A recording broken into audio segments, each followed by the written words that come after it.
Hello friends, പുതിയൊരു വീഡിയോയിലോട്ടേക്ക് എല്ലാവർക്കും സ്വാഗതം. അപ്പോൾ ഗൈസ്, ഈ ഒരു വ്ളോഗ് സ്റ്റാർട്ട് ചെയ്യുമ്പോൾ തന്നെ എനിക്ക് നിങ്ങളുടെ അടുത്തൊരു ക്വസ്റ്റ്യനാണ് ചോദിക്കാനുള്ളത്. ഈ ഒരു പ്രേതം, ആത്മാവ്, ഭൂതം ഇവയൊക്കെ നിങ്ങൾക്ക് വിശ്വാസമുണ്ടോ? ചിലർക്ക് വിശ്വാസം ഉണ്ടാകും, മറ്റു ചിലർക്ക് വിശ്വാസം ഉണ്ടാവത്തില്ല. ചിലർക്ക് എന്തോ ഒരു നെഗറ്റീവ് എനർജി നമുക്കിടയിൽ ഉണ്ട് എന്നുള്ള ആ ഒരു തിങ്ക് ആയിരിക്കും അല്ലേ. പേഴ്സണലി എനിക്ക് പറയാനാണെങ്കിൽ ഈ ഒരു പ്രേതം, ആത്മാവ് എന്നൊക്കെ കേൾക്കുമ്പോൾ തന്നെ എനിക്ക് ഭയങ്കര പേടിയാണ്. എന്താ പറയുക, ഞാൻ ചിലപ്പോൾ ഒറ്റയ്ക്കൊന്നും അങ്ങനെ പുറത്തിറങ്ങൂല. എനിക്ക് ഭയങ്കര പേടിയുള്ള ഒരാൾ തന്നെയാണ് കേട്ടോ. പക്ഷേ എനിക്ക് എന്താ പറയുക, ഉള്ളിൻ്റെ ഉള്ളിൽ ഞാൻ വിചാരിച്ചു വെച്ചാൽ ഇങ്ങനൊരു സംഭവങ്ങളൊന്നുമില്ല.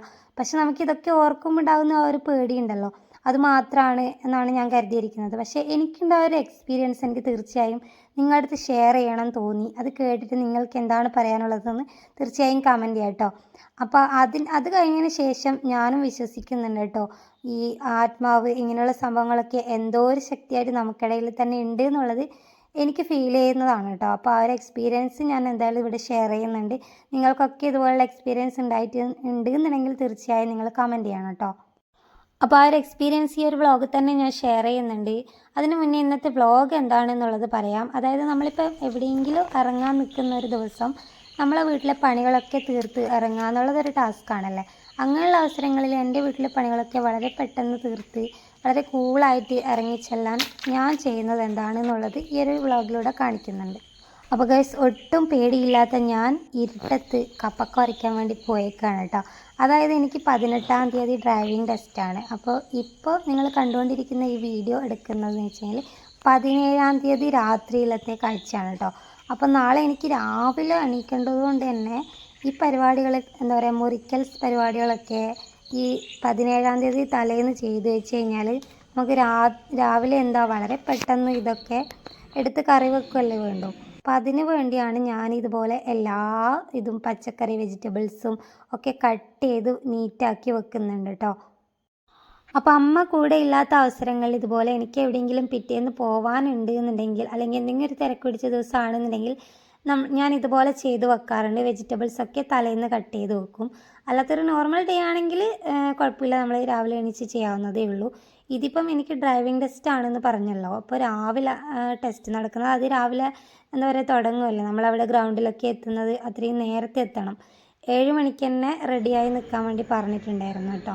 അപ്പോൾ അതിലിടയ്ക്ക് എന്ന് വെച്ച് കഴിഞ്ഞാൽ നമ്മൾ രാവിലെ എണീച്ച് അത്രയും നേരത്തെ എണീക്കുമ്പോൾ നമുക്ക് അതിൻ്റേതായ ക്ഷീണം ഉണ്ടാവും, ടെൻഷൻ ഉണ്ടാവും. അപ്പോൾ ഇങ്ങനെയൊക്കെ ചെയ്യുമ്പം ആ ഒരു ടെൻഷനും അതൊക്കെ ഇല്ലാതെ നമുക്ക് വളരെ പെട്ടെന്ന് എന്താ പറയുക, നമുക്ക് കറി വെക്കുമല്ലേ വേണ്ടു, പാകം ചെയ്യുന്ന ആ ഒരു ഇത് മാത്രമേ ഉള്ളൂ കേട്ടോ. അതുപോലെ കട്ട് ചെയ്യേണ്ട സമയം അങ്ങനെയൊക്കെ നമുക്ക് ലാഭിക്കാമല്ലോ. പിന്നെ നമ്മൾ രാവിലെയൊക്കെയാണ് എണീച്ച് ഇത് ചെയ്യുന്നുണ്ടെങ്കിൽ ചിലപ്പോൾ നമുക്ക് ചായ കുടിക്കാൻ തോന്നത്തില്ല, എന്താ പറയുക, ടൈം കിട്ടൂല എന്നൊക്കെയുള്ള ബുദ്ധിമുട്ടുണ്ടാവും. അപ്പോൾ അങ്ങനെയുള്ള ദിവസം ഇത് ഭയങ്കര ഈസിയാണ് കേട്ടോ. കാരണം രാവിലെ ആകുമ്പോൾ നമുക്ക് ആ ഒരു ടെൻഷൻ വളരെയധികം കുറഞ്ഞു കിട്ടും. അപ്പോൾ അതിനു വേണ്ടിയാണ് ഞാൻ ഇങ്ങനെയൊക്കെ ചെയ്യുന്നത്. അപ്പോൾ ഇപ്പം ഞാൻ ബീൻസ് കട്ട് ചെയ്ത് വെച്ചു, അത് ഫ്രിഡ്ജിലേക്ക് മാറ്റി വെച്ചു. ഇനി നമ്മൾ കപ്പയ്ക്കും കൂടെ കട്ട് ചെയ്ത് മാറ്റി വെച്ചിട്ടുണ്ട്. ഇനി നമുക്ക് തേങ്ങ ഉരിച്ച് അത് അരച്ചും കൂടെ വെക്കുന്നുണ്ട് കേട്ടോ. നാളെ രാവിലെ അരക്കേണ്ട പണിയില്ലല്ലോ. അപ്പോൾ എനിക്കിതിപ്പം ഈ വീട്ടിൽ ഞാനും അമ്മയും ധനുഷും മാത്രമേ ഉള്ളൂ. അമ്മ കിടക്കുവാണ്. അപ്പോൾ എനിക്കാണെങ്കിൽ നല്ല പേടിയുള്ള ഒരാളാണ് ഞാൻ. പക്ഷേങ്കിൽ ചില സമയത്ത് എനിക്ക് ഒട്ടും ഭയം ഉണ്ടാവാറില്ല കേട്ടോ. പണ്ടൊക്കെ എന്നെ അപേക്ഷിച്ച് ഇപ്പം ഞാൻ ഒരുപാട് മാറി. അതായത് പണ്ടെന്ന് വെച്ച് കഴിഞ്ഞാൽ ഒരു റൂമിൽ നിന്ന് അപ്പുറത്തെ റൂമിലേക്ക് പോവാത്തൊരു വ്യക്തിയാണ്. ഇപ്പം കുറേ പേടിയൊക്കെ മാറി. എന്നാലും എനിക്ക് ചില സമയത്ത് ഒരു ഭയങ്കര പേടി ഉണ്ടാവാറുണ്ട്. പക്ഷേ ഇന്നെന്തോ അത്ര പേടി തോന്നുന്നില്ല കേട്ടോ. അതുകൊണ്ടാണ് ഞാനിങ്ങനെ ഈ രാത്രിയിൽ മുറ്റത്തൊക്കെ ഇറങ്ങി നിൽക്കുന്നത്. എന്നാലും ഞാൻ ഇടയ്ക്കിടയ്ക്ക് ചിന്തിക്കുന്ന ഒരു കാര്യം, ആ കപ്പക്ക ഞാൻ ഒറ്റയ്ക്ക് പോയിട്ട് ഈ ഇരുട്ടത്ത് എങ്ങനെ പറിച്ചിട്ടെടുത്തിട്ട് വന്നു എന്നുള്ളതാണ് കേട്ടോ. അതെനിക്ക് ഇപ്പോഴും ഒരു ചോദ്യചിഹ്നമായിട്ട് ഞാൻ എന്നോട് തന്നെ ചോദിച്ചുകൊണ്ടിരിക്കുകയാണ്, എങ്ങനെ സാധിച്ചു എന്നുള്ളത്. അപ്പോൾ കപ്പക്ക താഴെ ഉന്തിയിട്ടതിന് ശേഷം എനിക്കൊരു ഡൗട്ട്, ഹസ്ബൻഡ് ഇവിടെ ഇല്ല, അച്ഛൻ ഇവിടെ ഇല്ല, അവരുണ്ടെങ്കിൽ അവരെ വിളിക്കുമായിരുന്നു. അമ്മയാണെങ്കിൽ കിടപ്പിൽ വന്നു. അപ്പോൾ പിന്നെ എങ്ങനെ അമ്മേനെ വിളിക്കുന്നതൊക്കെ ഓർത്ത് ഇനി ധനുഷിനെ വിളിച്ചാലോ എന്ന് വരെ ഞാൻ ചിന്തിച്ചിട്ടുണ്ടായിരുന്നു കേട്ടോ. പക്ഷേ ഞാൻ ആരെയും വിളിച്ചില്ല, എങ്ങനെയോ പോയിട്ട് അതങ്ങ് എടുത്തിട്ട് വന്നു ആ ഒരു ഇരുട്ടത്ത് തന്നെ. അപ്പോൾ എനിക്കുണ്ടായ ആ ഒരു എക്സ്പീരിയൻസ് ഞാൻ പറയാൻ വേണ്ടി പോവുകയാണ്. നിങ്ങൾ ആരും തന്നെ പേടിക്കരുത്, ഞാൻ ഫസ്റ്റിൽ തന്നെ പറയാം. ചിലപ്പോൾ ചിലർക്ക് ചെറിയ കാര്യങ്ങൾ കേട്ടാൽ തന്നെ പേടിക്കുന്നവരുണ്ടാകാം. അങ്ങനെയുള്ളവർ തീർച്ചയായും ഈ ഒരു ഭാഗം സ്കിപ്പ് ചെയ്യാം കേട്ടോ. ടു ബി ഹോണസ്റ്റ്, എനിക്കുണ്ടായ ആ ഒരു എക്സ്പീരിയൻസ്, ആ ഒരു ഫീല് എന്താണെന്ന് വെച്ച് കഴിഞ്ഞാൽ, ഇതെൻ്റെ വീട്. ഇതിന് തൊട്ട് താഴെയായിട്ടാണ് ആപ്പൻ്റെ വീട് ഇരിക്കുന്നത്. അവിടെ ആൻറ്റിയും ആപ്പനും പിന്നെ 2 മക്കളുമാണ് താമസിച്ചുകൊണ്ടിരുന്നത്. ഈ അടുത്തിടെയായിട്ട് ആൻറ്റി നമ്മളെ വിട്ടുപോയി. ആൻറ്റി നമ്മളെ ഈ ലോകത്തില്ല ഇപ്പോൾ. അപ്പോൾ ആൻറ്റിയുടെ ലാസ്റ്റോട്ടുള്ള നിമിഷങ്ങളിലൊക്കെ ആൻറ്റിയുടെ അച്ഛൻ്റെ അമ്മയുടെ കൂടെ സ്വന്തം വീട്ടിലായിരുന്നു കേട്ടോ. അപ്പോൾ ഇതുപോലെ ആൻറ്റി മരിക്കുന്നതിന് തലേ ദിവസം, ഏതാണ്ട് ഞാൻ ഈ തേങ്ങ പൊതിച്ചുകൊണ്ടിരിക്കുന്ന ഈ ഒരു ടൈമിൽ തന്നെ ആൻറ്റി മരിക്കുന്നതിന് തലേ ദിവസം ഒരു 8 മണിക്കുള്ളിലായിട്ട് ഞാൻ ഇതുപോലെ എന്തോ ആവശ്യത്തിനായിട്ട് ഞാൻ ഇതുപോലെ പുറത്തിറങ്ങിയതാണ്. ഓൾറെഡി ഞാൻ പറഞ്ഞു തൊട്ട് താഴെ ആപ്പൻ്റെ വീടാണ് എന്നുള്ളത്. അപ്പോൾ ഇതുപോലെ പുറത്തിറങ്ങിയപ്പം ആൻറ്റി അടിക്കുന്ന ഒരു പെർഫ്യൂമുണ്ട്. ആ ഒരു സ്മെല്ല് ഞാൻ ആൻറ്റിക്കാണ്, ആൻറ്റി വരുമ്പോൾ എപ്പോഴും എനിക്ക് ആ ഒരു സ്മെല്ലാണ് കിട്ടാറുള്ളത്. അപ്പോൾ ആ ഒരു പെർഫ്യൂം എന്ന് വെച്ച് കഴിഞ്ഞാൽ ഇതുപോലെ കിണറിൻ്റെ ആ സൈഡിലേക്ക് പോയപ്പം നന്നായിട്ട് എനിക്കിങ്ങനെ മൂക്കിലേക്ക് അടിച്ച് കയറുകയാണ് കേട്ടോ. അപ്പോൾ ഞാൻ ഒരു നിമിഷം ഞാനിത് എന്താ വെച്ചിട്ട് ഇങ്ങനെ ആലോചിച്ച് നിൽക്കുന്നുണ്ട്. ആൻറ്റിക്കാണെങ്കിൽ ആ സമയത്തൊക്കെ നല്ല സീരിയസ് ആണ്. പക്ഷേ ആൻറ്റി നമ്മളെ വിട്ട് അപ്പം തന്നെ പിറ്റേന്ന് എന്നെ മരിക്കുന്നൊന്നും നമ്മൾ ചിന്തിക്കുന്നില്ല. അപ്പോൾ എനിക്ക് കറക്റ്റ് ആ ഒരു സ്മെല്ല്, ആൻറ്റി നമ്മുടെ മുന്നിൽ ആ ഒരു സ്പ്രേ അടിച്ച് വന്ന് നിന്ന് കഴിഞ്ഞാൽ ആ ഒരു സ്മെല്ലാണ്, അത്ര നന്നായിട്ട് ആ ഒരു സ്മെല്ല് നമുക്ക് മൂക്കിലേക്ക് അടിച്ച് കയറാണ് കേട്ടോ. അപ്പോൾ ഉടനെ തന്നെ എനിക്ക് എന്തോ ഒരു നെഗറ്റീവ് ഫീലിംഗ് അടിച്ചപ്പോൾ ഞാൻ ഉടനെ തന്നെ അകത്ത് കയറിപ്പോയിട്ട് ഞാനിത് പറയുകയും ചെയ്തു കേട്ടോ. ഇവിടെ അമ്മയോടോ ഹസ്ബൻഡിനോടോ ആരോടോ ഞാൻ പറയുകയും ചെയ്തിട്ടുണ്ടായിരുന്നു. അപ്പോൾ അതിന് കുറച്ച് പുലർച്ചയൊക്കെ ആകുമ്പോഴത്തേക്ക് ആൻറ്റി മരിച്ചു എന്ന് പറഞ്ഞിട്ട് നമ്മൾക്ക് കോളും വന്നിട്ടുണ്ടായിരുന്നു. അപ്പോൾ എനിക്ക് മൊത്തത്തിലൊരു ഷോക്കിങ്, എനിക്ക് എന്തോ ഒരു എന്താ പറയുക, ഒരു ഫുള്ളൊരു നെഗറ്റീവ് എനർജി. അപ്പം ഞാൻ കരുതുന്നു ആൻറ്റിയുടെ ആ ഒരു സാന്നിധ്യം അവിടെ ഉണ്ടായിരുന്നു തന്നെയാണ് എനിക്ക് എന്താ പറയുക മനസ്സിൽ തോന്നുന്ന ഒരു കാര്യം. ചിലപ്പോൾ ലാസ്റ്റ് നിമിഷങ്ങളിൽ നമ്മുടെ മൈൻഡിൻ്റെ തോന്നല എന്താണെന്ന് എനിക്കറിയാം. പക്ഷെ ഞാൻ അറിയുന്നില്ലല്ലോ ആൻറ്റി പിറ്റേ ദിവസം മരിക്കുന്നോ ഉള്ളൊന്നും നമ്മൾ ചിന്തിക്കുന്നില്ല. അപ്പോൾ ഞാനിതിലൊക്കെ വിശ്വസിക്കുന്നതെന്ന് വെച്ച് കഴിഞ്ഞാൽ നമ്മൾ എന്തോ ഒരു ശക്തി നമുക്കിടയിലുണ്ട് എന്ന് തന്നെ ഞാൻ ഉറച്ച് വിശ്വസിക്കുന്നത്. അതുപോലെ ഈ അസ്ട്രോളജി, പാരാസൈക്കോളജി ഇവയിലൊക്കെ എനിക്ക് ഒട്ടും വിശ്വാസമില്ല. ഇതൊക്കെ എന്തോ തട്ടിപ്പാണ് എന്നൊക്കെ ഉറച്ച് വിശ്വസിച്ചിരുന്ന ഒരാളായിരുന്നു ഞാൻ കേട്ടോ. പക്ഷേ നമുക്ക് ചുറ്റും നടക്കുന്ന കാര്യങ്ങൾ, നമ്മുടെ ലൈഫിൽ നടക്കാനിരിക്കുന്ന കാര്യങ്ങൾ, അല്ലെങ്കിൽ ലൈഫിൽ നടന്ന കാര്യങ്ങളൊക്കെ എടുത്ത് പറയുമ്പം ചിലപ്പോൾ നമുക്കതൊക്കെ വിശ്വസിച്ചേ മതിയാവുമല്ലേ.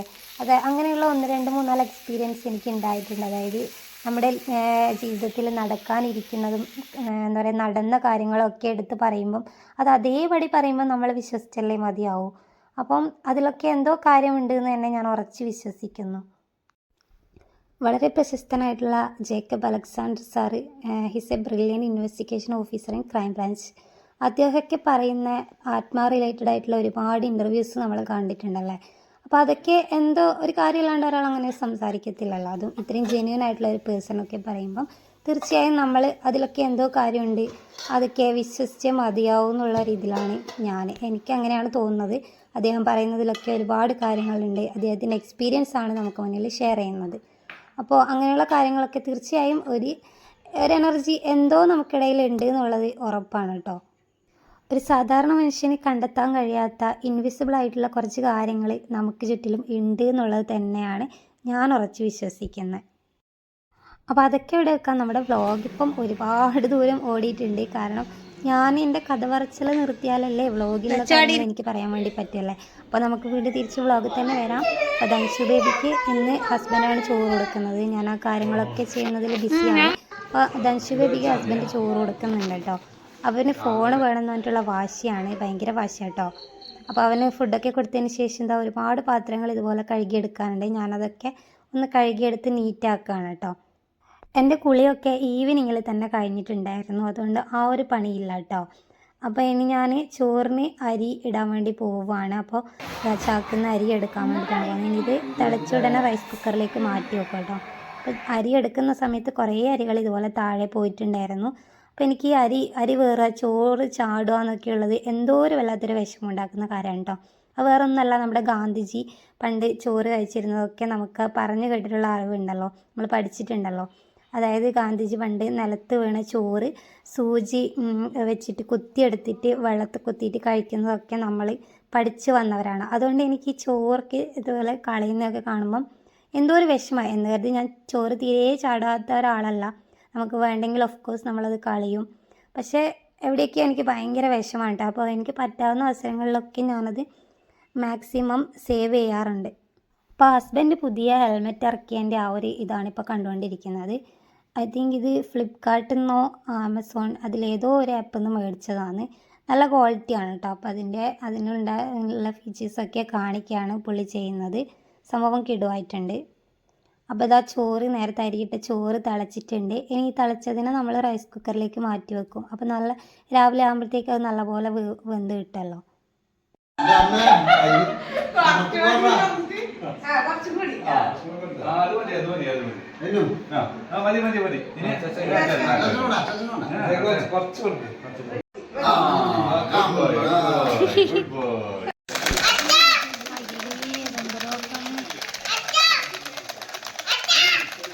അപ്പോൾ ഇന്ന് ഫുഡ് കഴിക്കാൻ വേണ്ടിയിട്ട് വേറെ ആൾ കൂടെ നമ്മളെ കൂടെയുണ്ട്. ജനീഷ് ചേട്ടൻ, നമ്മുടെ സ്വന്തം ആളാണ്. ആപ്പൻ്റെ കൂടെ വർക്ക് ചെയ്യുന്ന ചേട്ടനാണ് കേട്ടോ. അപ്പം ധൻഷു ബേബിയോട് കുറച്ച് ചോറിടാൻ പറഞ്ഞപ്പോൾ അവൻ വളരെ കുറച്ച് ചോറിട്ടിട്ടുണ്ടായിരുന്നു. അതാണ് എല്ലാവരും ചിരിച്ചത് കേട്ടോ. അപ്പോൾ ഈ ഒരു വ്ളോഗ് ഞാൻ നൈറ്റിലെ കാര്യങ്ങൾ ഇവിടം കൊണ്ട് തീരുന്നുണ്ട്. അപ്പോൾ ഇതിപ്പോൾ നിങ്ങൾ കണ്ടുകൊണ്ടിരിക്കുന്ന പിറ്റേ ദിവസം രാവിലെ ആയിട്ടുള്ളതാണ് കേട്ടോ. അപ്പോൾ അത് രാവിലെ ഒരു 5 മണി ആ സമയത്ത് ഞാൻ എണീച്ചിട്ടുണ്ട്. എണീച്ചതിന് ശേഷം ഓൾറെഡി ഈ പച്ചക്കറി അങ്ങനത്തെ കട്ടിങ്സൊക്കെ തലേന്ന് കഴിഞ്ഞുകൊണ്ട് ഇപ്പോൾ രാവിലെ എനിക്ക് അത്ര വലിയ പണിയില്ല. അപ്പോൾ ഫസ്റ്റ് തന്നെ പുട്ടാണ് ഇന്നത്തെ ബ്രേക്ക്ഫാസ്റ്റ്. അപ്പോൾ ഞാൻ പറഞ്ഞല്ലോ എനിക്ക് ഇന്നാണ് ഡ്രൈവിംഗ് ടെസ്റ്റ്. പക്ഷെ ആ ടെസ്റ്റ് ഉണ്ടെങ്കിലും എനിക്ക് ഭയങ്കര എന്താ പറയുക, ഒരു കൂളായിട്ടാണ് ഞാൻ ഇരിക്കുന്നത്. ടെസ്റ്റ് ഉണ്ട് എന്നുള്ളൊരു ടെൻഷനും എനിക്കില്ല കേട്ടോ. അത് വേറൊന്നും കൊണ്ടല്ല, നമ്മളെ ട്രെയിൻ ചെയ്ത മാസ്റ്റേഴ്സ് അത്രയും നല്ലൊരു ട്രെയിനിങ് എനിക്ക് തന്നിട്ടുണ്ട്. അതിൽ ഞാൻ ഫുൾ സാറ്റിസ്ഫൈഡ് ആണ് കേട്ടോ. അതുകൊണ്ട് തന്നെ നല്ല രീതിക്ക് ആ ഒരു ടെൻഷൻ കുറഞ്ഞ് കിട്ടിയിട്ടുണ്ട്. നമുക്കിപ്പം നന്നായിട്ട് അറിയുന്ന ഒരു കാര്യത്തെക്കുറിച്ച് നമുക്ക് ടെൻഷൻ ഉണ്ടാവില്ല. എന്തെങ്കിലും ഒന്നും അറിയാത്ത ഒരു കാര്യത്തെക്കുറിച്ച് നമുക്ക് ടെൻഷൻ ഉണ്ടാവില്ല എന്ന് പറയുന്നത് വളരെ സത്യമാണ് കേട്ടോ. നന്നായിട്ട് ഞാൻ ഡ്രൈവ് ചെയ്യുന്നല്ല എങ്കിലും എനിക്കൊരു കോൺഫിഡൻസ് ഉണ്ടായിരുന്നു എന്നെക്കൊണ്ട് പറ്റും എന്നൊക്കെ ഉള്ളത്. പിന്നെ ചെറുതായിട്ട് എനിക്ക് ആ ഒരു ബൈക്കിലാണല്ലോ ഇപ്പം റോഡ് ടെസ്റ്റൊക്കെ നടക്കുന്നത്. അത് രണ്ടും ഉണ്ട്. എനിക്ക് കാറിൻ്റെതും ഉണ്ട്, ബൈക്കിൻ്റെതും ഉണ്ട്. ബൈക്കിൻ്റെ റോഡ് ടെസ്റ്റാണ് എനിക്ക് ചെറുതായിട്ടൊരു പേടി ഉണ്ടായിരുന്നത്. എങ്കിലും കുഴപ്പമില്ലായിരുന്നു. ടെൻഷൻ കൊണ്ട് കിട്ടാതിരിക്കുമോ എന്നുള്ള ഒറ്റ പേടി മാത്രമേ ഉണ്ടായിരുന്നുള്ളൂ. ഒട്ടുമിക്ക ആൾക്കാരും പറയുന്നത് ഞാൻ കേട്ടിട്ടുണ്ട്, നമുക്ക് ഇപ്പം നമ്മൾ നന്നായിട്ട് ഡ്രൈവ് ചെയ്യുന്ന ഒരാളാണെങ്കിൽ കൂടിയും ആ RTO നമ്മുടെ സൈഡിൽ ഇതുപോലെ വന്നിരിക്കുമ്പോൾ ഭയങ്കര ടെൻഷനാണ്, വിറയലാണ് എന്നൊക്കെ പറഞ്ഞു കേട്ടിട്ടുണ്ട്. അപ്പോൾ എനിക്കുണ്ടായ എക്സ്പീരിയൻസ് ഞാനൊരു വീഡിയോ ആയിട്ട് തന്നെ ചെയ്യാം. പിന്നെ ഈ വീഡിയോൻ്റെ എൻഡിൽ ഞാൻ പറയാം എനിക്ക് ലൈസൻസ് കിട്ടിയോ ഇല്ലയോ എന്നൊക്കെ ഉള്ളത്. നമുക്ക് അവിടെ പോകുന്നതോ അങ്ങനത്തെ സംഭവങ്ങളൊന്നും ഞാൻ വീഡിയോ എടുത്തില്ല. കാരണം എനിക്ക് അന്ന് എന്ന് വെച്ച് കഴിഞ്ഞാൽ എന്തോ ഒരു ക്ഷീണം പോലെയായിരുന്നു. ഒന്നാമത് ജലദോഷമൊക്കെ പിടിച്ചിട്ടുണ്ടായിരുന്നു. അതുകൊണ്ട് ഞാനവിടെ ഇറങ്ങി നിൽക്കുന്ന വരെയുള്ള വീഡിയോ മാത്രമേ ഞാൻ എടുത്തിട്ടുള്ളൂ. പിന്നെ അവിടെ നമുക്ക് ഫോണും ക്യാമറ അതൊന്നും അലൗഡ് അല്ല എടുക്കാൻ വേണ്ടിയിട്ട്. അപ്പോൾ ഞാനിതാ തലേന്ന് അരിഞ്ഞു വെച്ച സംഭവങ്ങളൊക്കെ ഫ്രിഡ്ജിൽ നിന്ന് എടുത്ത് പുറത്ത് വെച്ചിട്ടുണ്ട്. നമ്മളെ പുട്ടിപ്പം 3 എണ്ണം റെഡി ആയിട്ടുണ്ട്. അപ്പോൾ ഇനി ഞാൻ വറവിന് വേണ്ട എന്തോ പാത്രം എടുക്കാൻ വേണ്ടിയിട്ട് പോവുകയാണ് കേട്ടോ. അതിനുള്ള പാന് എടുക്കാൻ വേണ്ടി പോയിട്ടുണ്ട്. അപ്പോൾ അതൊക്കെ അതിലേക്ക് തട്ടി ഇനിയിപ്പോൾ കണ്ടില്ലേ, വളരെ സിമ്പിളാണ് ജോലികളൊക്കെ. കാരണം ഒക്കെ പാകം ചെയ്ത് എടുക്കുക എന്നുള്ള ആ ഒരു പരിപാടി മാത്രമേ ഉള്ളൂ. ഒരു ടെൻഷനും ഇല്ല കേട്ടോ. അല്ലാത്ത പക്ഷം നിങ്ങളൊന്ന് വിചാരിച്ച് നോക്കിയേ, ഭയങ്കര എല്ലാ പണികളും ഒന്നിച്ച് കൂടുമ്പോൾ നമ്മൾ നല്ല ടയേർഡാകും. ഇനിയിപ്പം ഇതൊക്കെ ഉണ്ടാക്കി വെച്ച് കഴിഞ്ഞാൽ നമുക്ക് ഈ ഫുഡ് കഴിക്കാനുള്ള ആ ഒരു മൂഡ് ഉണ്ടാവത്തില്ല അല്ലേ. അത് എനിക്ക് ഫീൽ ചെയ്ത ഒരു കാര്യമാണ്. ഒട്ടുമിക്ക ആളും പറഞ്ഞും കേട്ടിട്ടുണ്ട്. നമ്മൾ കുറേ പണികളൊക്കെ ചെയ്ത് വീട്ടിലുള്ള പണികളൊക്കെ നമ്മൾ ചെയ്ത് അപ്പം നമുക്ക് ഫുഡ് കഴിക്കാൻ ഭയങ്കരമായിട്ടൊരു മടിയോ എന്തോ കഴിക്കാൻ പറ്റാത്ത പോലെയൊക്കെ ഫീൽ ചെയ്യാറുണ്ട്. അത് നിങ്ങൾക്കുണ്ടെന്നുണ്ടെങ്കിൽ കമൻറ്റ് ചെയ്യാം കേട്ടോ. അപ്പോൾ എനിക്ക് ഒരു ഗ്ലാസ് ചായ കുടിക്കണം രാവിലെ എണീച്ചാൽ. അത് ഇത്തിരി ലേറ്റ് ആയിട്ടുണ്ട്. അപ്പോൾ അത് വെച്ച് കുടിച്ചിട്ടുണ്ട് കേട്ടോ. അപ്പോൾ നമ്മളെ കപ്പക്ക പുളിങ്കറി വെക്കാൻ വേണ്ടി ഞാൻ വേവിച്ചെടുത്തിട്ടുണ്ട്. ഇനി അതിൽ ഇന്നലെ അരച്ച് വെച്ച തേങ്ങ കലക്കി ഒഴിക്കണം. പിന്നെ ഒരുപാട് ആൾക്കാർ പറയുന്നത് കേട്ടിട്ടുണ്ട്, ഈ ഒരു ഡ്രൈവിങ് പഠിക്കുന്ന സമയത്ത് അവരുടെ സ്കൂളുകാർ അത്ര ഇമ്പോർട്ടൻസ് ആ ട്രെയിനേഴ്സിന് കൊടുക്കാറില്ല എന്നൊക്കെയുള്ളത് ഒരുപാട് ആൾക്കാർ ഞാൻ പറഞ്ഞു കേട്ടിട്ടുണ്ട്. അവർ നമ്മൾക്ക് അങ്ങനെ ക്ലാസ് തരത്തില്ല, അല്ലെങ്കിൽ അങ്ങനെ പറയുമ്പോൾ അവർക്ക് പെട്ടെന്ന് ദേഷ്യം വരും എന്നൊക്കെ പറഞ്ഞിട്ട്. അങ്ങനെ എനിക്ക് എൻ്റെ ഡ്രൈവിംഗ് സ്കൂളുകാരെ കുറിച്ച് പറയുകയാണെങ്കിൽ എൻ്റെ മാസ്റ്റേഴ്സിനെ കുറിച്ച് അവർ നല്ല അടിപൊളിയാണ്. നല്ല രീതിക്ക് അവരത് നമുക്ക് പഠിപ്പിച്ച് തരുന്നതാണ്. അവരൊരു കുട്ടീനെ ഒരു എക്സാമിന് കൊണ്ടുപോകുന്നുണ്ടെങ്കിൽ കറക്റ്റ് നല്ല രീതിക്ക് പഠിപ്പിച്ചതിന് ശേഷം മാത്രമാണ് കൊണ്ടുപോകുന്നത്. അപ്പോൾ നമുക്ക് അതിനുള്ള ടൈം അവർ തീർച്ചയായും തരും.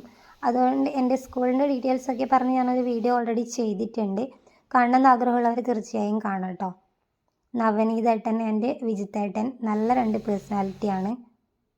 അപ്പോൾ അച്ഛൻ എണീച്ചിട്ട് വിളക്കൊക്കെ വെച്ചിട്ടുണ്ടായിരുന്നു. അപ്പം എൻ്റെ പണികളൊക്കെ ഏതാണ്ട് നല്ല രീതിക്ക് കഴിഞ്ഞ് സെറ്റായി. ഞാൻ വളരെ റിലാക്സ് ചെയ്ത് നിൽക്കുക. എന്നിട്ട് ഞാൻ പല്ലൊന്ന് തേക്കാൻ വേണ്ടി നിൽക്കുകയാണ് കേട്ടോ. ഇനി പ്രത്യേകിച്ച് പരിപാടികളൊന്നുമില്ല. ഇവർ അച്ഛനും മോനും ഇവിടെ നല്ല രീതിക്ക് ഉറക്കത്തിലാണ് കേട്ടോ. പാവങ്ങൾ നല്ല രീതിക്ക് ഉറങ്ങുന്നുണ്ട്. അപ്പം ഞാനിത് എൻ്റെ ഡ്രസ്സൊക്കെ മാറ്റി ഒന്ന് പ്രാർത്ഥിച്ച് എനിക്ക് ഇറങ്ങാൻ സമയമായിട്ട് 7 മണിക്ക് മുന്നേ ഞാൻ ഇതിപ്പോൾ ഒരു 6:45 7 മണിയാകുമ്പോൾ നമ്മളുടെ ഓൾക്ലോത്ത് എത്താനാണ് പറഞ്ഞത്. ഞാൻ അവരുടെ കൂടെയാണ് പോകുന്നത്, കാരണം അത്ര വരെ ഡ്രൈവ് ചെയ്യാമല്ലോ എനിക്ക്. അപ്പോൾ ഞാനിവിടെ റെഡിയായി ഇരുന്നിട്ടുണ്ട്. ഹസ്ബൻഡ് ഡ്രസ്സ് മാറ്റാൻ വേണ്ടി വെയിറ്റിംഗ് ആണ് കേട്ടോ. പുള്ളി എന്തോ ചെയ്യാണ് ഫോണിൽ. ദാൻഷു ബേബി എൻ്റെ അടുത്ത് വന്നിട്ടുണ്ട്. അവന് ഉറക്കത്തിൻ്റെ അവരിത് വിട്ട് മാറിയില്ല, കാരണം ഇത്ര നേരത്തെയൊന്നും അവർ ഇതുവരെ എണീച്ചിട്ടില്ല. നമ്മൾ എണീക്കുമ്പോൾ എന്തോ എണീച്ചതാണ് കേട്ടോ. അപ്പോൾ അതങ്ങനെ നമ്മൾ വണ്ടിയിൽ കയറിയിട്ട് ഓൾക്ലോത്ത് എത്തി അവരെ വെയിറ്റ് ചെയ്യണം കേട്ടോ. അപ്പോൾ എൻ്റെ ഡ്രൈവിംഗ് സ്കൂളിൻ്റെ വണ്ടി വന്നു കഴിഞ്ഞാൽ നമ്മൾ അതിൽ കയറി പോവുക ചെയ്യുക. ഞാനിതിൽ കൂടുതൽ വീഡിയോസ് ഒന്നും തന്നെ എടുത്തിരുന്നില്ല. ദൻഷു ബേബിക്ക് നല്ല പനി ഉണ്ടായിരുന്നു. എനിക്കതിൽ നല്ല ടെൻഷൻ ഉണ്ട് കേട്ടോ. അവന് പനിയുള്ളത് കൊണ്ട് തന്നെ ടെൻഷൻ ഉണ്ടാകുമ്പോൾ ഞാൻ ചെയ്യുന്ന കാര്യങ്ങളൊന്നും അത്ര പെർഫെക്റ്റ് ആയിരിക്കത്തില്ല.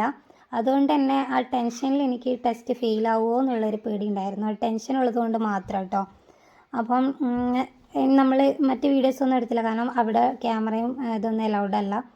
അതുകൊണ്ട് ഞാൻ മറ്റ് വീഡിയോസൊന്നും എടുത്തിട്ടുണ്ടായിരുന്നില്ല കേട്ടോ. അപ്പോൾ എനിക്കിതിൻ്റെ അവസാനം ഞാൻ പറഞ്ഞു ടെസ്റ്റ് ഞാൻ പാസ്സായി ഇല്ലയെന്ന് പറയാമെന്ന്. എനിക്ക് ഫസ്റ്റ് അറ്റംപ്റ്റിൽ തന്നെ കാറും ബൈക്കിൻ്റെയും ലൈസൻസ് കിട്ടിയിട്ടുണ്ടായിരുന്നു. 18-ാം തീയതി ആണ് ടെസ്റ്റ് ഉണ്ടായിരുന്നത്. ഞാൻ ഈ വീഡിയോ എഡിറ്റ് ചെയ്യുന്നത് 2-3 ദിവസം കഴിഞ്ഞതിന് ശേഷമാണ്. അതുകൊണ്ടാണ് ഞാൻ പാസ്സായ വിവരം ഞാൻ ഈ വീഡിയോയിൽ തന്നെ പറയുന്നത് കേട്ടോ. അപ്പോൾ അതിൽ എന്തായാലും ഞാൻ ഹാപ്പിനെസ്സാണ്, കാരണം ഞാൻ ഈ ബൈക്കൊന്നും എടുക്കുന്നോ അങ്ങനെയൊന്നും ഞാൻ വിചാരിച്ചില്ല. കാരണം എൻ്റെ ഹൈറ്റ് എന്ന് പറയുന്നത് വെറും 141 സെൻറ്റിമീറ്ററാണ് കേട്ടോ. അപ്പോൾ അത് വെച്ച് ഞാൻ ലൈസൻസ് എടുത്തു. നമുക്ക് കാലെത്തത്തില്ല എന്നുള്ളൊരു ടെൻഷൻ വലുതായിട്ടുണ്ടായിരുന്നു കേട്ടോ. അപ്പോൾ അതൊക്കെ ഇവിടെ നിൽക്കട്ടെ. അപ്പോൾ ഇന്നത്തെ വീഡിയോ ഇപ്പോൾ എൻഡ് ചെയ്യാൻ വേണ്ടി സമയമായിട്ടുണ്ട്. അപ്പോൾ ഇതുപോലുള്ള എക്സ്പീരിയൻസ്, അതായത് എന്തെങ്കിലും ഇതുപോലെ അസാധാരണമായ എന്തെങ്കിലും ഒരു ചെറിയതായാലും എക്സ്പീരിയൻസ് നിങ്ങൾക്ക് ഈ പ്രേതം അങ്ങനെ റിലേറ്റഡ് ആയിട്ടുള്ള എന്തെങ്കിലും എക്സ്പീരിയൻസ് ഉണ്ടായിട്ടുണ്ടെങ്കിൽ തീർച്ചയായും നിങ്ങൾ കമൻറ്റ് ചെയ്യുക. എനിക്ക് ഭയങ്കര ഇഷ്ടമാണ് പ്രേതഭൂതത്തിൻ്റെ പിശാചിൻ്റെ ഒക്കെ കഥ കേൾക്കാനായിട്ട്. തീർച്ചയായും നിങ്ങൾ കമൻറ്റ് ചെയ്യുമല്ലോ. അപ്പോൾ ഇന്നത്തെ വീഡിയോ ഇത്ര മാത്രമേ ഉള്ളൂ. വീഡിയോ ഇഷ്ടപ്പെട്ടാൽ ലൈക്ക് ചെയ്യുക, ഷെയർ ചെയ്യുക, കമൻറ്റ് ചെയ്യുക. പുതിയൊരു വീഡിയോ ആയിട്ട് വരാം. അതുവരേക്കും എല്ലാവർക്കും bye bye and take care.